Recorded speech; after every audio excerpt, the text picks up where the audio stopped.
लिखा है भाई, time of flight. Time of flight का फॉर्मूला क्या है? टाइम ऑफ फ्लाइट का मीनिंग क्या है? कितनी देर तक वो कंटिन्यूसली जाएगा, फ्लाइट करेगा।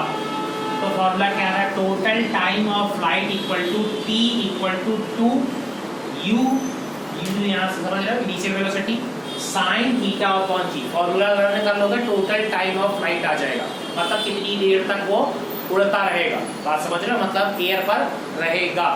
तो ये टोटल टाइम ऑफ फ्लाइट का फॉर्मूला आ जाएगा। फॉर्मूला रन करोगे न्यूमेरिकल क्वेश्चन उसी से बनेंगे। नेक्स्ट आ रहा है maximum height of the projector. Maximum height का मीनिंग क्या हो गया? अब ये अगर जो हो जाएगा कितनी ऊपर जाएगा, मतलब अगर ये इस तरीके से बन रहा है तो ये कितना ऊपर जा सकता है। एक बात समझ रहे हो? तो ये जो पॉइंट आ जाएगा ये मैक्सिमम हाइट कहलाएगा। ठीक है, तो ये और मैक्सिमम हाइट डिनोटेड किया जाएगा कैपिटल H से।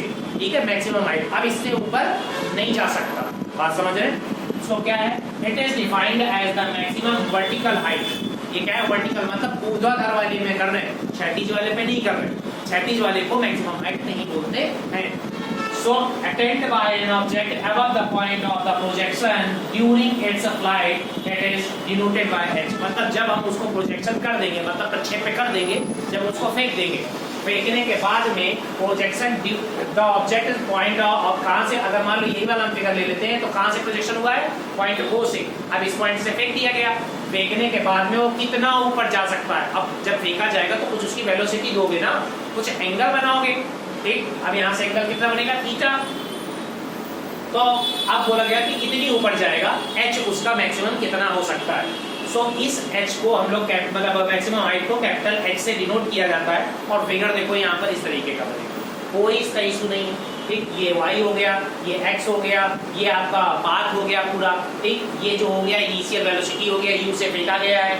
बात समझ रहे हैं? ये थीटा का एंगल बनेगा यहाँ पर। अच्छा, थीटा बहुत इंपॉर्टेंट होता है, इस एंगल से फेंका जाएगा। अब आप ऐसे फेंक सकते हो, ऐसे फेंक सकते हो, इस एंगल से फेंक सकते हो। तो जितना ज्यादा एंगल चेंजमेंट हो जाएगा वो H इफेक्ट उसमें पड़ेगा। कैसे पड़ेगा? जैसे समझते हैं हम लोग, फॉर्मूला आया H equal to U square sine square theta upon 2g। बात समझ रहे हैं? अब यहाँ पर थीटा इक्वल टू आप इमेजिन कर रहे हैं, मान लो 30 है तो 30 यहाँ पर लगाओगे ना। बात समझ रहे हैं? तो 30 की वैल्यू रखोगे। अब यहीं पर 45 लग दिया गया तो यहाँ पर 45 की रखोगे। और 2g 2 का तो मल्टीप्लाई g में कराओगे तो कितना होगा? 2 × 10, हाँ, या फिर 9.8 या फिर मैक्सिमम जो बेटर ले लिया। तो इसका तो कोई इशू नहीं है। बाकी बस ये फॉर्मूला लर्न हो जाएगा, ये कंप्लीट हो जाएगा। ठीक है।